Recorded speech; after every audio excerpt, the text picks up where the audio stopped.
10월 22일 새벽 예배 다 함께 사도신경 하심으로 하나님께 올려드리겠습니다. 전능하사 천지를 만드신 하나님 아버지를 내가 믿사오며 그 외아들 우리 주 예수 그리스도를 믿사오니 이는 성령으로 잉태하사 동정녀 마리아에게 나시고 본디오 빌라도에게 고난을 받으사 십자가에 못 박혀 죽으시고 장사한 지 사흘 만에 죽은 자 가운데서 다시 살아나시며 하늘에 오르사 전능하신 하나님 우편에 앉아 계시다가 저리로서 산자와 죽은 자를 심판하러 오시리라. 성령을 믿사오며 거룩한 공회와 성도가 서로 교통하는 것과 죄를 사하여 주시는 것과 몸이 다시 사는 것과 영원히 사는 것을 믿사옵나이다. 아멘. 우리 찬송가 305장 하나님께 찬양 드리겠습니다.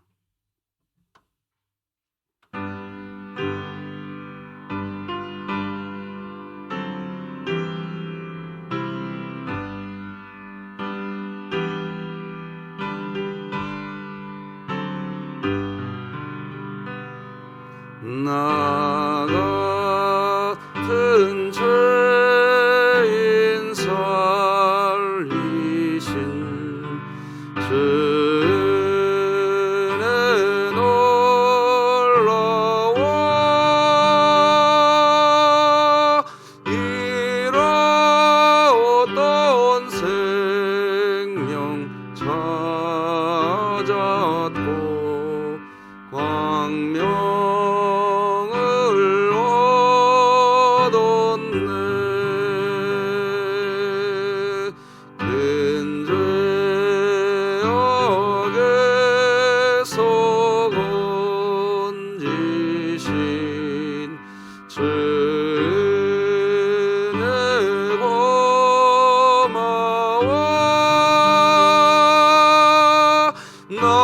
처음 믿은 그 시간 귀하고 괴하다 이제껏 내가 산 것도 주님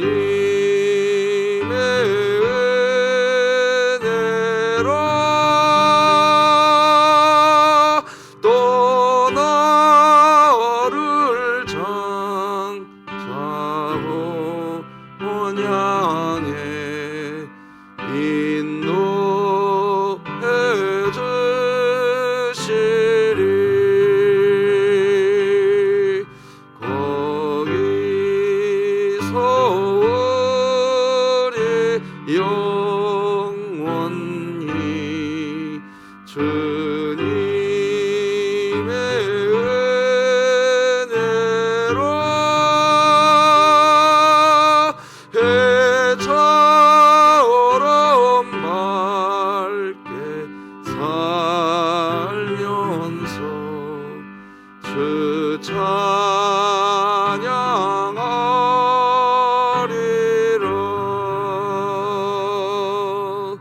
아멘. 오늘 함께 나눌 하나님 말씀은 구약성경 출애굽기 35장 20절에서부터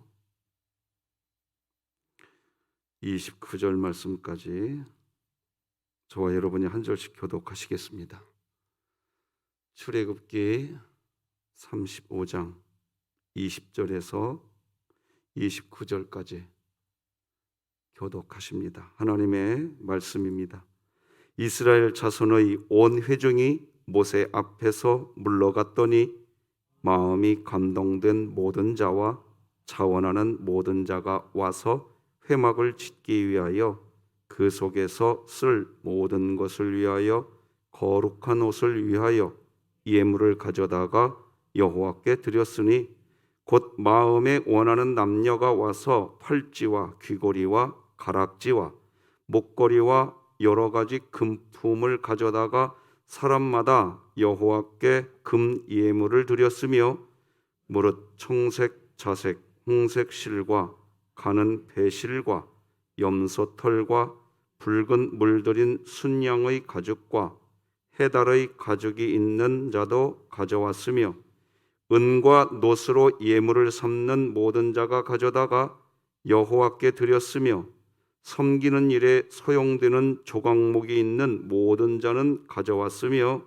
마음이 슬기로운 모든 여인은 손수 실을 빼고 그 뺀 청색, 자색, 홍색 실과 가는 배실을 가져왔으며 마음의 감동을 받아 슬기로운 모든 여인은 염소털로 실을 뽑았으며 모든 족장은 호마노와 및 예봇과 흉패에 물릴 보석을 가져왔으며 등불과 관유와 분향할 향에 소용되는 기름과 향품을 가져왔으니 마음에 자원하는 남녀는 누구나 여호와께서 모세의 손을 빌어 명령하신 모든 것을 만들기 위하여 물품을 드렸으니 이것이 이스라엘 자손이 여호와께 자원하여 드린 예물이니라.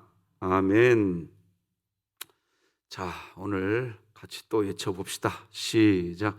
하나님의 말씀이 나를 신방하게 하라. 이 또한 지나가리라. 아멘. 자, 이사야 말씀 시작. 오직 여호와를 앙망하는 자는 새 힘을 얻으리니 독수리가 날개치며 올라감 같을 것이요 다름박질하여도 곤비하지 아니하겠고 걸어가도 피곤하지 아니하리로다. 아멘. 3분 기도사역, 우리 진흥의 모든 성도들이 다 기억했으면 좋겠습니다. 3분간 삶의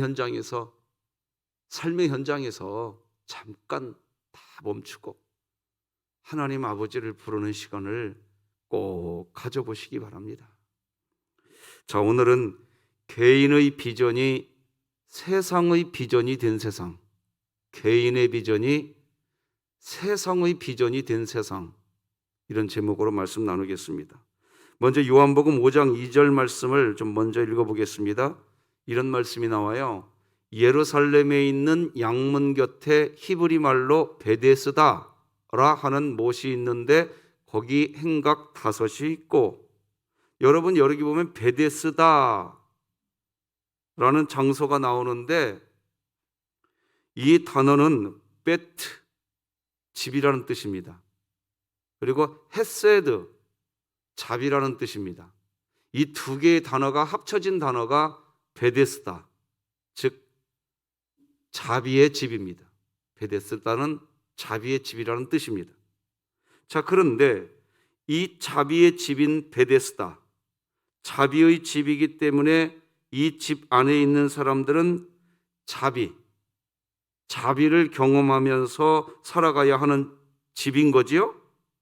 자, 그래서 그랬는지 하나님의 자비를 기다리는 이 베데스다에는 자비를 기다리는 사람들이 모였어요.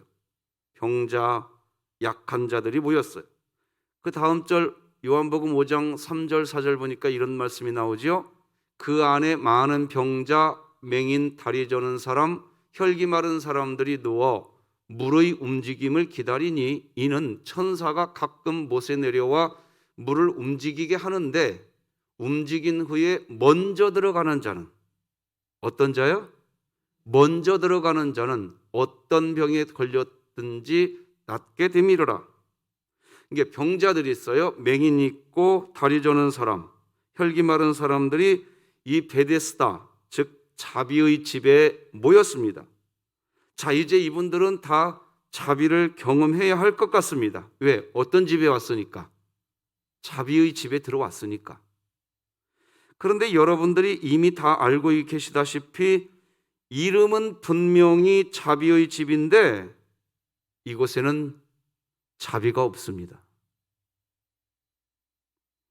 이유는 개인의 비전이 이 집의 비전이기 때문입니다. 베데스다, 이곳에는 병자, 맹인, 다리 저는 사람, 혈기 마른 사람, 각각 모든 사람들은 각각 자기의 비전, 자기의 소망, 자기의 바람이 있었습니다. 다른 타인의 소망, 타인의 비전, 공동체의 비전이 아니라 자기 자신의 비전 때문에 자비의 집에 와 있는 겁니다. 자, 그런데 이 자비의 집에 언제 자비가 내려지느냐? 가끔 천사가 여기에 온다는 겁니다. 가끔.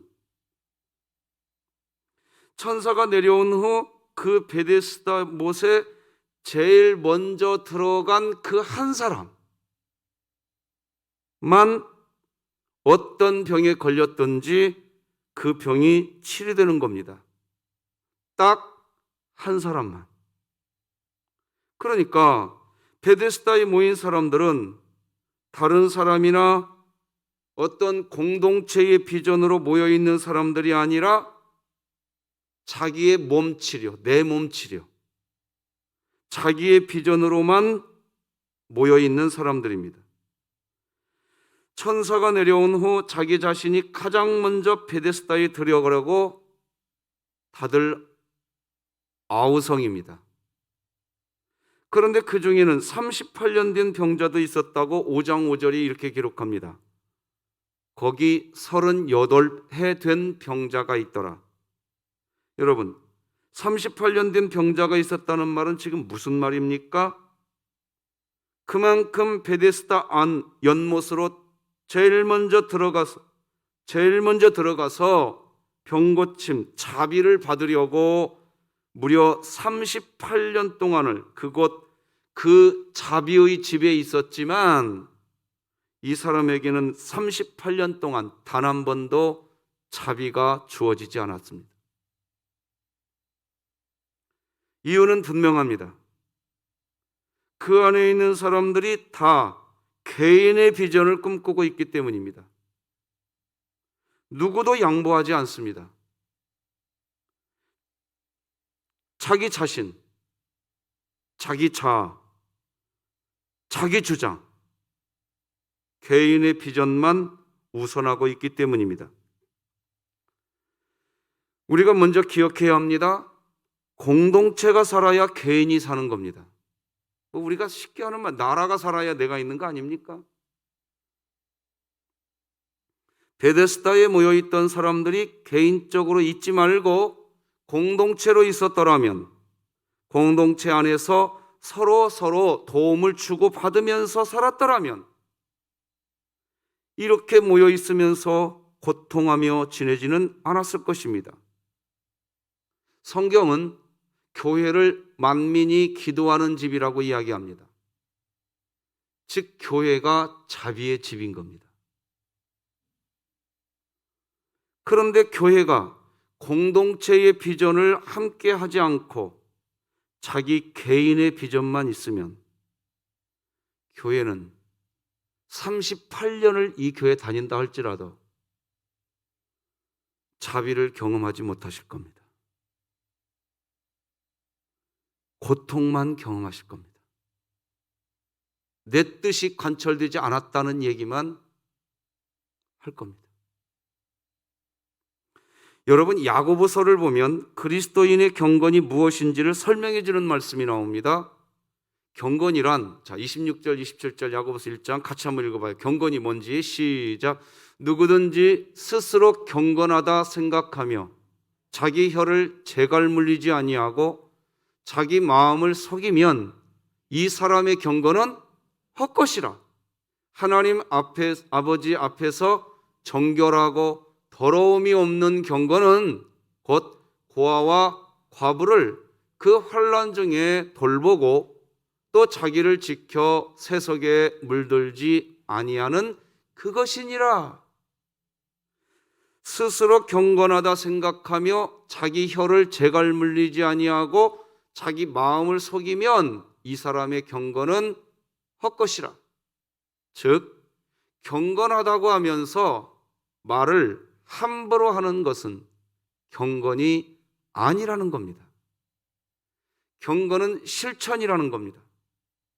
그러면 경건이 실천인데 무엇이 실천되어야 하나요? 바로 정결한 그런 경건은 곧 고아와 과부를 그 환난 중에 돌보고 또 자기를 지켜 세속에 물들지 아니하는 그것이니라. 즉 자기 중심성을 벗어나서 개인이 아니라 공동체라는 겁니다. 고아와 과부, 환난 중에 있는 이들을 돌아보는 공동체 의식의 실천이 그것이 기독교의 경건이라는 겁니다. 나 기도 많이 했어, 나 경건해. 예, 그거 경건이죠. 그러나 기독교의 경건은 어디에서 완성되느냐? 개인의 비전이 아니라 타인의 비전을 나의 비전으로 받아줄 수 있는 때, 그걸 기독교 경건의 완성이라고 이야기하는 겁니다. 사람을 섬기는 삶, 공동체 안에서 사람 사랑의 삶을 살 때 우리 자신이 거룩해지고 경건해지는 삶을 살 수 있다는 겁니다.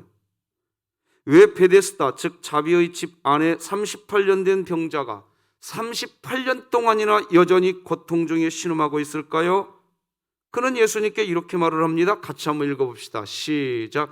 병자가 대답하되 주여, 물이 움직일 때에 나를 못에 넣어주는 사람이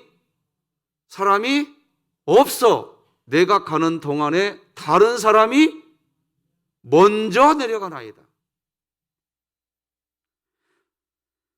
자비의 집 베데스다에 많은 사람들이 있었지만 다 개인의 비전만 바라보고 있기에 결국 이런 결과가 나타나는 겁니다.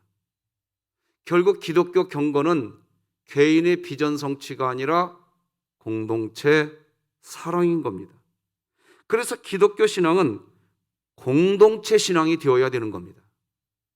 한번 따라서 하십시다. 기독교 신앙은 공동체 신앙이 되어야 된다.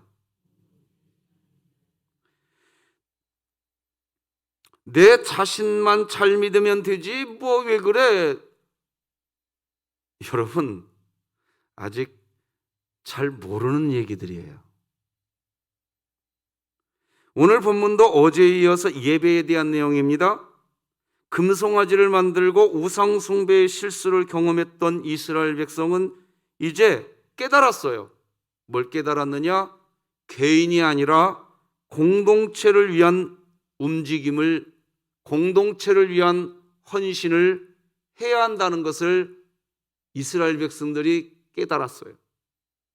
1절을 보면 온 회중이 모세 앞에서 물러갔다는 내용이 나옵니다. 1절이 아니라 20절을 보면 이스라엘 자손의 온 회중이 모세 앞에서 어떻게 했어요? 지금 다 각자 집으로 물러갔습니다. 그런데 그렇게 물러나갔던 백성들 중에 마음이 감동된 사람, 자원하는 사람들이 스스로 모이기 시작합니다. 왜 모였는가 했더니 이스라엘 공동체가 함께 하나님을 예배해야 할 회막, 성막을 만들기 위해서 자원해서 모입니다. 21절 다 같이 읽어봅시다. 시작. 마음이 감동된 모든 자와 자원하는 모든 자가 와서 회막을 짓기 위하여 그 속에서 쓸 모든 것을 위하여 거룩한 옷을 위하여 예물을 가져다가 여호와께 드렸으니. 자, 사람들이 다 각자 자기 집으로 지금 물러간 상태입니다. 그냥 다 자기 자신의 비전을 따라 이제 그냥 살아가도 바쁜 게 일상입니다.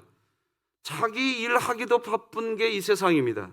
그런데 이스라엘 공동체가 함께 하나님을 예배하게 될 회막, 성막을 만들겠다고, 그 일 하겠다고 공동체 사랑의 마음을 가진, 마음이 감동된 사람, 자원하는 사람들이 스스로 모이고 있습니다.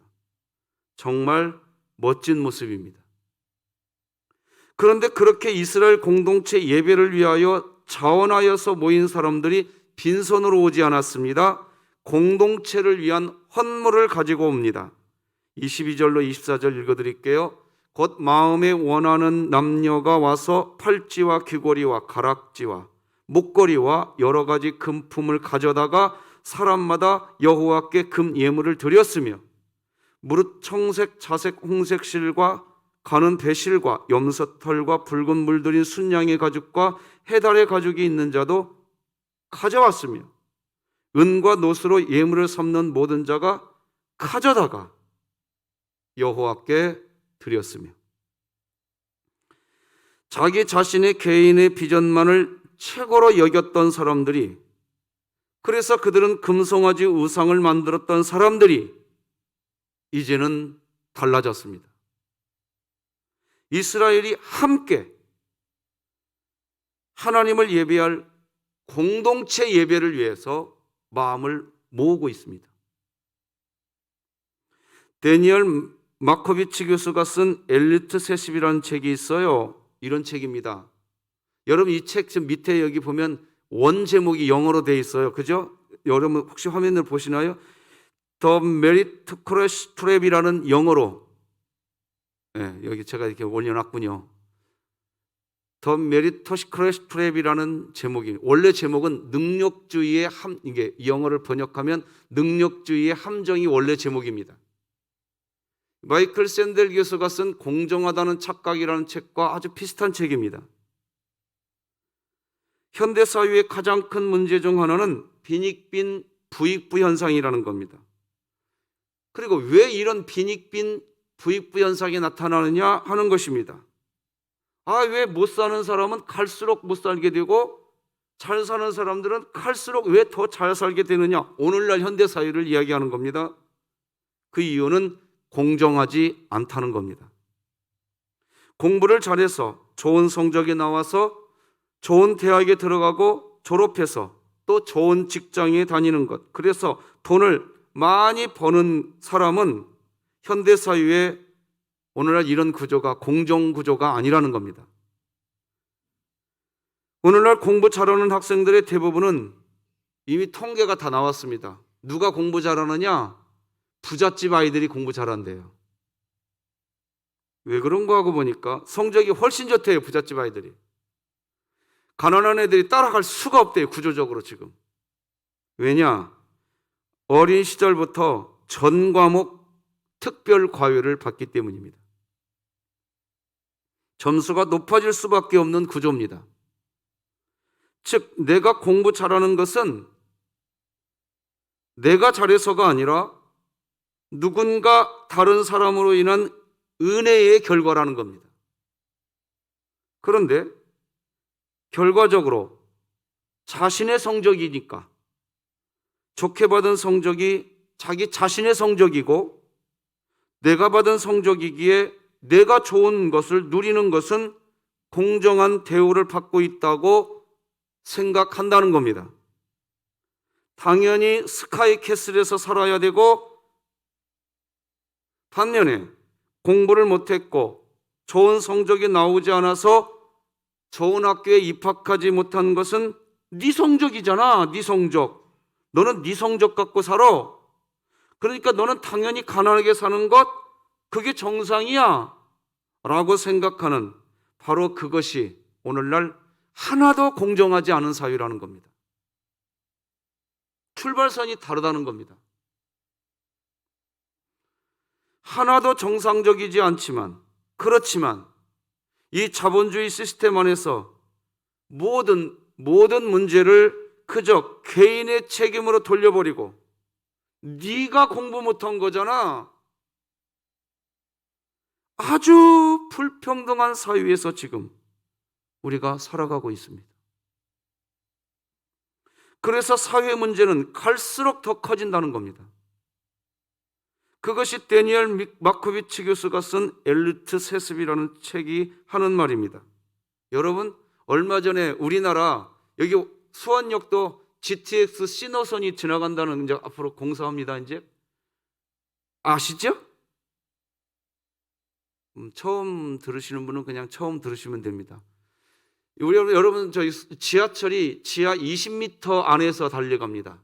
지하철이 시속 60km 내지 70km로 달려요. 최고 속도가.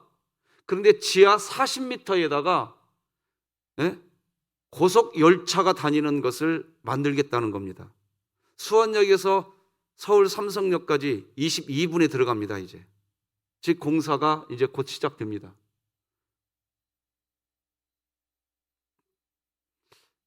제가 설교를 해야 될지 말아야 될지, 여러분들 표정이 너 지금 뭔 소리 하고 있냐 이런 표정들이신데, 지하 40m에다가 그 시속 120km로 달리는 열차가 달리는 것을 만들겠다는, 그게 GTX입니다.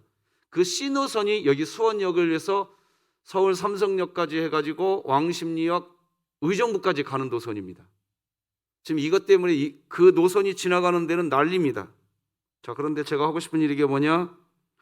이 GTX 신호선이, 즉 광역 지하철역이 내가 사는 마을에 들어와야 한다고 현수막을 붙이고 공동 지역 주민들이 공동 회의를 하는 뉴스 보도가 있었습니다. 우리 마을에 GTX 신호선 역사가 들어오게 하라! 들어오게 하라! 왜 그런 일을 할까요? GTX 신호선 역사가 거기에 들어오면 자기가 사는 자기 집값이 올라가기 때문입니다. 대한민국의 집값은 올라가지 말아야 되는데 내 집값은 올라가야 됩니다. 그죠? 대한민국의 집값이 올라갔다고 다들 막 성토하는데 돌아서서 뭐라고 얘기하느냐? 내 집은 올랐지? 이러고 있습니다. 지금. 그러고 있는 시대입니다. 지금.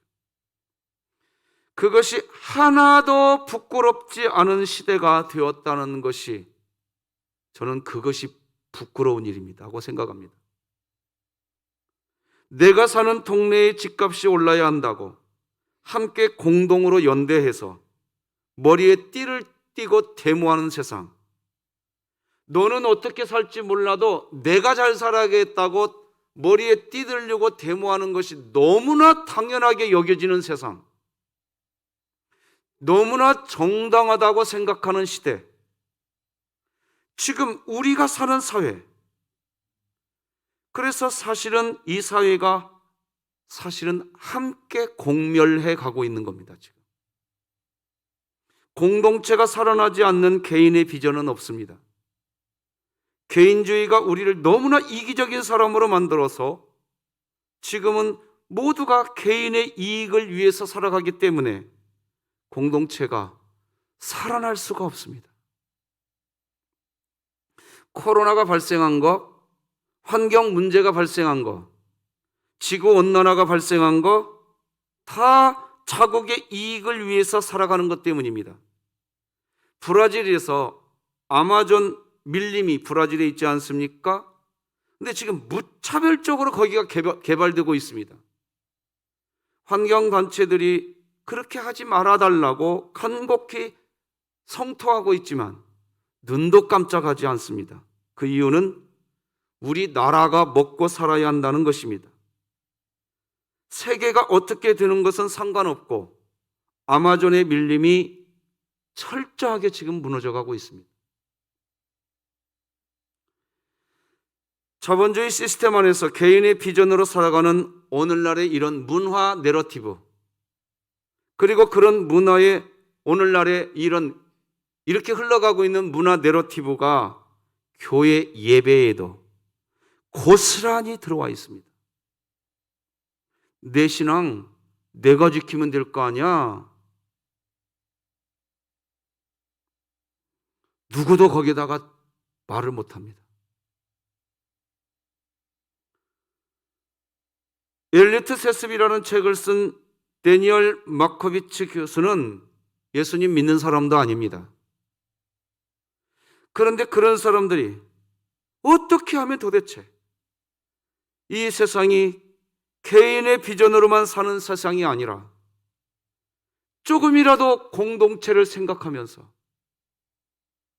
타인을 생각하면서 건강하게 이 공동체를 세워가야 하는지 그 문제를 이야기하고 있는데, 코로나19가 시작된 후 우리 기독교는, 그래서 사회에서 지금 기독교를 지탄하는 거예요. 기독교를 살려내라, 살려내라. 누가 그 마음 모릅니까? 저도 어머니 뱃속에서부터 교회 다닌 뼛속까지 신앙인입니다. 누가 기독교 예배를 지키고 싶지 않은 마음 누가 없습니까? 작년에 이 스트레스가 너무 커서 여러분 아시지 않습니까? 저 쓰러져 버렸습니다. 임성길 장로님과 어느 교회에 봉사하러 갔다가 넉다운 돼 버렸습니다. 그 당시에 이 스트레스가, 내가 담임 목사인데 내 결정으로 교회 문 닫았었습니다. 그때 설명할 수가 없었습니다. 그러나 저는 그런 아픔은 있었지만 교회가 세상을 생각할 줄 알고, 하나님이 이 교회를 세우신 이유는 세상을 구원하기 위해서였습니다. 교회가 있는 것은 교회 자체의 이익을 위해서 교회가 존재하는 게 아니라 세상의 구원을 위해서 교회가 존재하는 줄 믿으시기 바랍니다. 교회는 소금입니다. 소금은 자기를 녹여줘야 됩니다. 그래야 세상에서 짠맛이 납니다. 이것이었습니다. 우리는 이것 때문에 그 아픔을 여러분들도 견뎌내 주셨습니다. 그래서 나는 우리 교회 성도들에게 감사한 마음을 가지고 있습니다. 자, 그런데 이제 문제는, 그렇게 했는데 지난 만 2년을 지내가면서 이제 어마어마한 우리 조국교회 안에 올라오고 있는 이야기가 뭔지 아십니까? 내 신앙 내가 지키면 되지. 이게 너무나 당연해져 버렸습니다. 여러분, 오늘 본문을 보면요, 이스라엘 공동체를 다시 예배 공동체로 살려내고자 했던 슬기로운 여인들이 등장합니다. 슬기로운 여인들은 손수 씨를 빼고 헌신해서 공동체 성막을 함께 만들어 갑니다. 25, 26절 같이 읽어봅시다. 시작. 마음이 슬기로운 모든 여인은 손수 씨를 빼고 그 뺀 청색, 자색, 홍색 실과 가늘, 배실을 가져왔으며, 마음의 감동을 받아 슬기로운 모든 여인은 염소털로 실을 뽑았으며. 이유는 다른 거 아닙니다. 내 신앙 아니다. 공동체가 함께 예배할 성막을 짓고 싶었던 겁니다. 족장들도 마찬가지였습니다. 가만히 있지 않았습니다. 이스라엘 공동체 예배를 회복시켜 놓기 위해서 함께 성막을 지으려고 호마노, 예봇, 흉패에 물릴 보석을 헌물합니다. 등유, 관유, 기름, 향품을 헌물합니다. 27절, 28절입니다. 모든 족장은 호마노와 및 예봇과 흉패에 물릴 보석을 가져왔으며 등불과 관유와 분향을 향해 소용되는 기름과 향품을 가져왔으니, 거기서 끝이지 않았습니다. 마음에 차원하는 남녀 누구나 다 하나님이 명령하신 공동체 예배 살려야 된다고 공동체 예배의 장소 만들기 위하여 각종 물품을 가져옵니다. 29절. 마음에 원하는 남녀는 누구나 하나님께, 여호와께서 모세의 손을 빌어 명령하신 모든 것을 만들기 위하여 물품을 드렸으니 이것이 이스라엘 자손이 여호와께 차원하여 드린 예물이니라. 말씀 맺겠습니다. 잘못하면 교회가 세상보다 못한 세상을 살아가게 될 수 있습니다. 여러분, 그림을 하나 좀 보여드리겠습니다. 고래. 여러분, 이 고래가 지금 거의 완전 멸종 위기까지 왔습니다. 고래가 멸종 위기에 있습니다. 사람들의 이기심, 사람들의 무분별한 이익 추구로 고래가 멸종 위기에 있는 겁니다. 그런데 고래는 사람에게 매우 유익한 개체입니다. 또 하나 사진, 제가 이거 학술지에 올라와 있는 것을 캡처해 드린 겁니다. 자, 잘 읽어볼게요. 잘 봐보세요.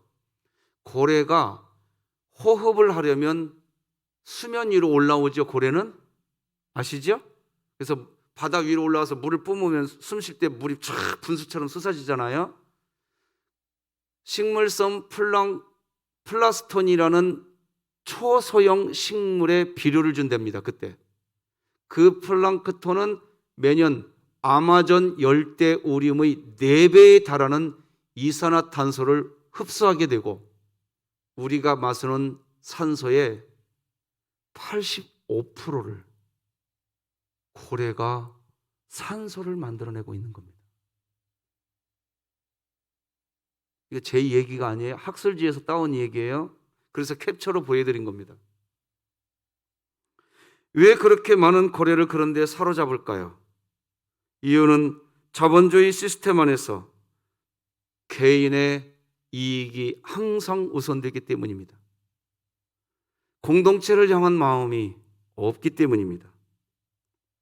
우리가 사는 세상이 이런 상황인데 기독교 예배까지도 요즘 개인주의화 되어가고 있다는 게 슬픈 현실입니다. 그런 의미에서 오늘 본문의 모습은 너무나 아름다운 모습입니다. 개인의 비전이 아니라 공동체 예배를 다시 회복하려고 차원하는 모습, 공동체를 위한 마음의 감동이 있는 사람들이 함께 합니다.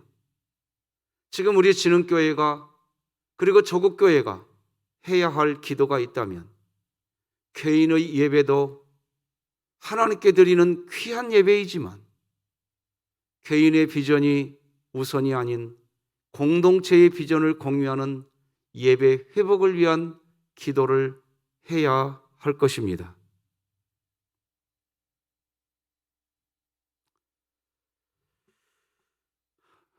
사랑하는 성도 여러분,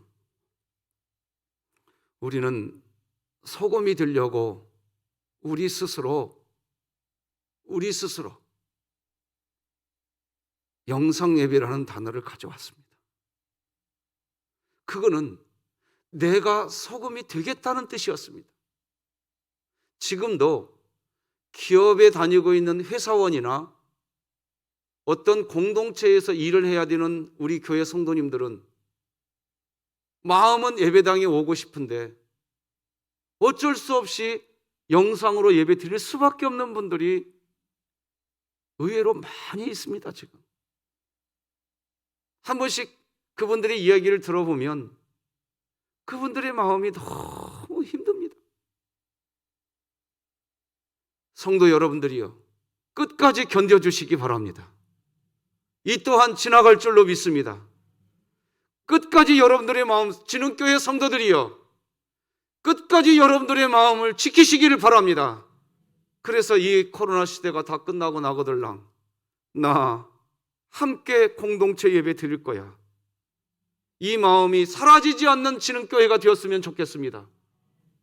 그래서 다 지나가고 난 뒤에 차원하는 마음으로 감동된 주의 백성들이 한 자리에 다시 모여서 영광 할렐루야, 영광 할렐루야.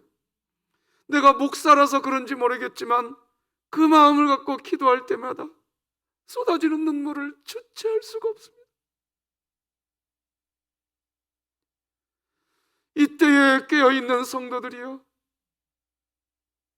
조국교회와 하나님 나라를 위해 강건하시기 바랍니다. 기도하십시다. 하나님 아버지, 감사합니다. 참으로 감사합니다. 추워진 날씨지만 여전히 기도하는 기도의 백성들을 감동시켜 주셔서 오늘도 우리 진흥교회 기도하게 하시니 감사합니다. 하나님, 개인의 비전이 세상의 비전이 된 이 세상, 진흥교회 교회 공동체가 참 사랑이 무엇인지 하나님 앞에서, 세상 앞에서 절대로 잃어버리지 않게 하여 주시옵소서. 견뎌내고 버티는 믿음 가지게 하여 주시옵소서.